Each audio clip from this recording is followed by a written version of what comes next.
Ada 3 kondisi. Bila 3 kondisi ini sudah hadir di dunia, tanda-tanda kemunculan Al-Mahdi tidak lama lagi. Bismillahirrahmanirrahim. Rindu surga.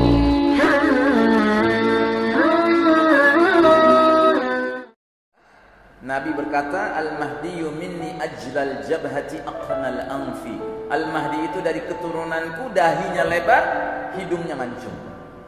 Nah, jadi ini semua adalah ciri-ciri umum dari Al-Mahdi. Tolong jangan dijadikan ciri pokok ya, jangan dijadikan ciri pokok. Kalau Anda sibuk menjadikan ini ciri pokok, nanti Anda bisa tersesat. Mungkin Anda buka buku telepon yang tebal, cari orang-orang yang namanya Abdullah, telepon satu-satu punya anak namanya Muhammad, enggak. Begitu ada, wah ini Al-Mahdi. Enggak begitu ya. Atau misalnya ada seorang ustaz, syekh muncul ya, namanya Muhammad bin Abdullah, lalu dia dahinya lebar, hidungnya mancung, wah ini Al-Mahdi. Tidak begitu ya. Ini faktor umum ya, ciri-ciri umum, tetapi faktor utama bukan di sini. Lalu yang kedua, peristiwa-peristiwa yang mendahului munculnya Al-Mahdi. Ada 3 kondisi.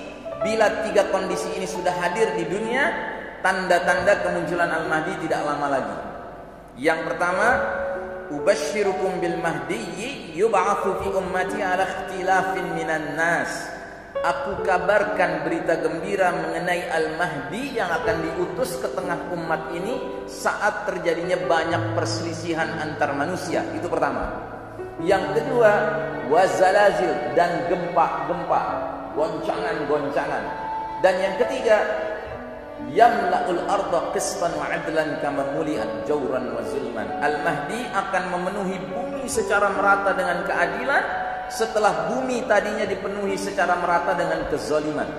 Jadi ciri yang ketiga, bumi dipenuhi dengan kesewenang-wenangan dan kezaliman. Kalau kita mau jujur, Pak, kondisi dunia sekarang sudah matang untuk kemunculan Al-Mahdi. Sisanya terserah Allah. Sampai sejauh mana perselisihan antar manusia harus berlangsung, baru muncul Al-Mahdi, Allah yang Maha tahu. Sampai sejauh mana gempa harus terjadi, Allah Maha tahu. Sampai sejauh mana kezaliman harus berkembang, Allah Maha tahu. Kemudian yang berikutnya, peristiwa-peristiwa yang menyertai saat tampilnya Al-Mahdi. Ada beberapa poin. Satu, akan ada perselisihan atau social chaos, social political chaos, kekacauan sosial politik saat wafatnya seorang pemimpin. Dan para ulama akhir zaman sering mengkaitkan dengan pemimpin ini dengan tempat di mana Al-Mahdi akan dibaiat. Al-Mahdi itu akan dibaiat di mana? Di kota Mekah ya, di depan Ka'bah. Sedangkan secara geopolitik dunia hari ini, Ka'bah, Mekah termasuk wilayah negara mana? Arab Saudi. Jadi pemimpin yang dikhawatirkan, yang dimaksud oleh Nabi adalah wafatnya seorang Raja Saudi. Yang kedua, dalam kondisi chaos seperti itu, seorang ahli Madinah lari menuju ke Mekah, mencari perlindungan dan keamanan di Ka'bah. Lalu yang ketiga, laki-laki ini didatangi oleh sejumlah orang yang kata Nabi jumlahnya semisal pasukan perang Badar, kira-kira 313 orang. Dan orang-orang ini semua sepakat, inilah laki-laki yang harus kita baiat menjadi pemimpin umat di akhir zaman. Sehingga mereka mendatangi laki-laki ini di antara Hajar Aswad dan Maqam Ibrahim di depan pintu Multazam. Mereka meminta laki-laki ini mengulurkan tangannya agar dibaiat menjadi pemimpin umat di akhir zaman. Tetapi laki-laki ini dengan keras menolak. Mengapa? Ada beberapa analisa. Satu, karena laki-laki ini benar-benar orang beriman, dan ciri orang yang benar imannya tidak punya ambisi kepemimpinan, sehingga dia menolak. Ya, nggak seperti orang zaman sekarang, Pak. Nggak layak jadi pemimpin juga wajahnya muncul di semua tiang listrik. Nah, Al-Mahdi adalah orang beriman yang sebenarnya. Walaupun sudah ada sejumlah orang yang memaksa dia menjadi pemimpin, dia menolak. Yang kedua, Al-Mahdi menolak menerima baiat itu karena Al-Mahdi tidak tahu dirinya Al-Mahdi sebelum terjadinya pembaiatan paksa itu. Dia tidak tahu menahu. Mengapa demikian skenario Allah?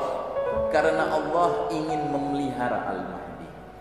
Bila mana Al-Mahdi sudah tahu siapa dirinya jauh-jauh hari sebelumnya, bisa-bisa bocor kepada musuh-musuh Islam yang akan berusaha membunuhnya.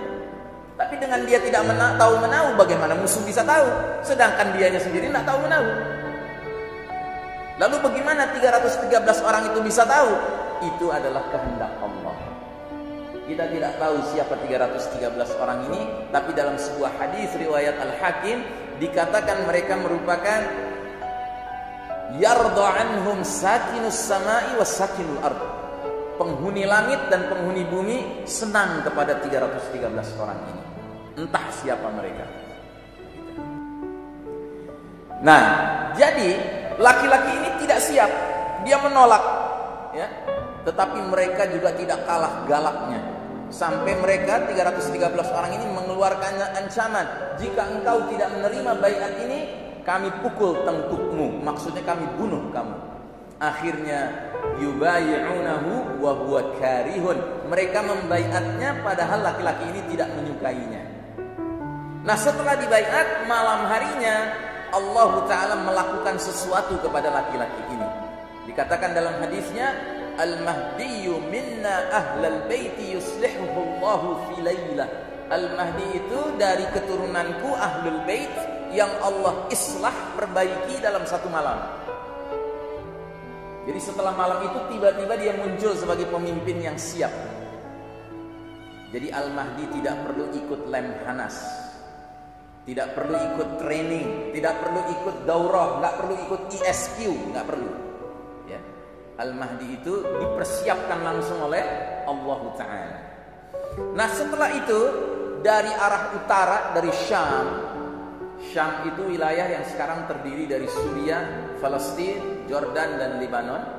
Ada pasukan dikirim untuk memerangi orang-orang yang berbaiat kepada Al-Mahdi dan Al-Mahdinya. Tetapi takdir Allah, ketika pasukan ini melewati suatu tempat antara Mekah dan Madinah, Al-Baida, gurun pasir antara Mekah dan Madinah, dalam hadis yang lain disebutkan mencakup wilayah Zulhulaifah, tempat di mana orang miqat, ya, memakai ihram. Pasukan ini begitu sampai di tempat itu terbenam ke dalam bumi, tenggelam ke dalam bumi. Dan peristiwa dahsyat ini akan tersiar ke seluruh dunia, sehingga umat Islam yang tadinya tidak tahu menahu, bahkan yang tadinya ragu apa benar ini Al-Mahdi, menjadi yakin ini adalah Al-Mahdi. Kemudian terjadilah gelombang kedua, gelombang ketiga, gelombang keempat pembaiatan Al-Mahdi. Berdatangan kaum muslimin dari berbagai penjuru dunia, terutama kata Nabi dari Syam dan Irak berdatangan mereka. Nah, kemudian muncullah seorang laki-laki keturunan Quraisy, ya, yang mana paman-paman dari jalur ibunya suku Kalb. Maka pemimpin Quraisy ini membawa pasukan untuk memerangi Al-Mahdi dan orang-orang yang bersama Al-Mahdi.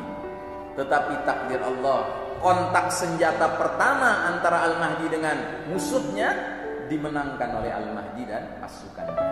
Kata Nabi SAW, rugilah orang yang tidak kedapatan bagian ghanimah, harta rampasan perang suku Kalb. Jadi suku Kalb ini kaya raya, mendukung si penguasa turunan Quraisy ini, tetapi mereka kalah sehingga pasukan Al-Mahdi mendapat ghanimah yang besar-besaran jumlahnya. Baik, kemudian catatan yang ke-8, pasukan pendukung Al-Mahdi salah satu cirinya mengibarkan rayatus sud, bendera berwarna hitam, ya. Baik.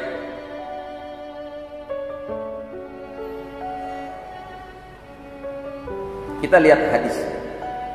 Yakunu ikhtilafun 'inda mauti khalifah fayakhruju rajulun min ahli al-madinati hariban ila Makkah, ya. Akan terjadi perselisihan saat matinya seorang khalifah, lalu seorang laki-laki ahlul Madinah akan keluar dari Madinah pergi menuju Makkah. Kemudian beberapa orang dari Mekah mendatangi laki-laki ini. Mereka memaksanya keluar dari dalam rumah meskipun laki-laki ini tidak menginginkannya. Orang-orang itu kemudian membaiatnya di suatu tempat antara Hajar Aswad dan Maqam Ibrahim. Jadi di sini ya, di depan pintu Multazam antara Hajar Aswad dan Maqam Ibrahim. Lalu dikirimlah sepasukan dari penduduk Syam untuk memeranginya. Tetapi pasukan itu justru ditenggelamkan Allah di Al-Baida, tempat antara Mekah dan Madinah. Jadi akan ada nanti dari utara, dari Syam, pasukan dikirim. Kita tidak tahu dari mana ini. Apakah dari Suriah yang berarti pasukannya Bashar Assad, ya? Apakah dari Lebanon berarti mungkin pasukan Hizbullah? Ya, pernah dengar Hizbullah? Ya, sebuah hizib yang mengaku Hizbullah tapi lebih layak disebut Hizbullah Syiah. Ya. Bisa jadi pasukan dari Israel, Zionis, ya, atau dari Jordan, wallahu a'lam bishawab. Tapi yang jelas, ketika pasukan ini sudah melewati Madinah, mau menuju ke Mekah, di satu areal Baida, ya, gurun pasir, mereka terbenam ke dalam bumi.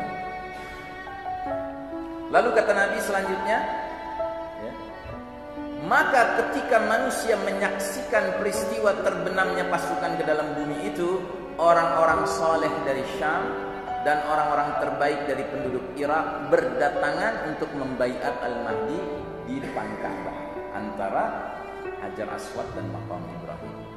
Lalu tampillah seorang laki-laki dari bangsa Quraisy yang paman-pamannya dari jalur ibunya berasal dari suku Kalb.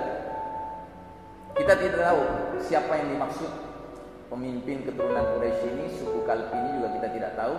Tapi perlu Anda ketahui, kalau Anda googling ke Wikipedia, ya, Anda tulis keluarga Al-Asad.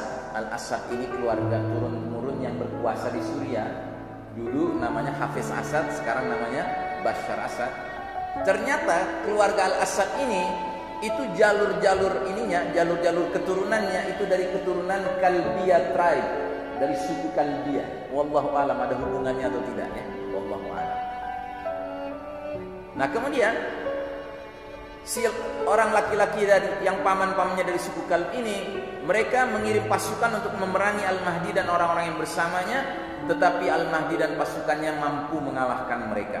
Kata Nabi, alangkah ruginya orang yang tidak ikut serta dalam pembagian harta rampasan perang suku Kalb. Al-Mahdi kemudian membagi ghanimah, beramal di tengah manusia dengan sunnah Nabi Muhammad SAW, menyampaikan Islam ke seluruh penduduk bumi. Al-Mahdi akan berkuasa selama 7 tahun, kemudian wafat dan kaum muslimin menyolatkannya. Jadi saudaraku rahimahullah, ada catatan, ya, mengenai perselisihan saat matinya pemimpin. Apa catatannya? Catatannya, ketika Nabi menyebutkan hal ini, Nabi menggunakan kata khalifah. Coba lihat hadisnya. Yakunu ikhtilafun 'inda mauti khalifah, ya kan? Pakai kata khalifah kan? Nah, sehingga ada pendapat yang mengatakan boleh jadi sebelum Al-Mahdi muncul ada khalifah memang, gitu. Namun karena kata khalifah dalam hadis ini tidak menggunakan alif lam, jadi bukan al-khalifah tetapi khalifah. Dalam kaidah bahasa Arab, kalau dia tidak pakai alif lam itu disebut nakirah. Kalau pakai alif lam ma'rifah. Jadi sesuatu kalau pakai alif lam itu definite.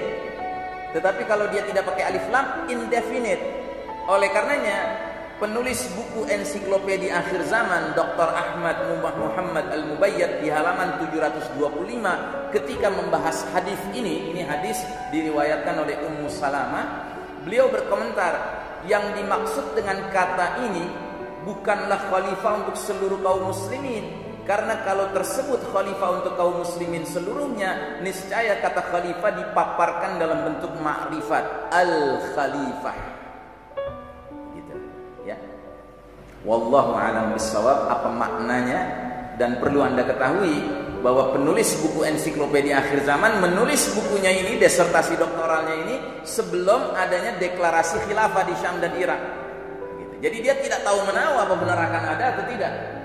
Tetapi yang pasti dia meninjau dari sudut bahasa saja, bahwa boleh jadi sebelum Al-Mahdi muncul ada khalifah, tetapi khalifah itu tidak bersifat definite, sehingga tidak mencakup keseluruhan kaum muslimin kepemimpinannya, tetapi itu realita, itu fakta yang ada memang begitu ya.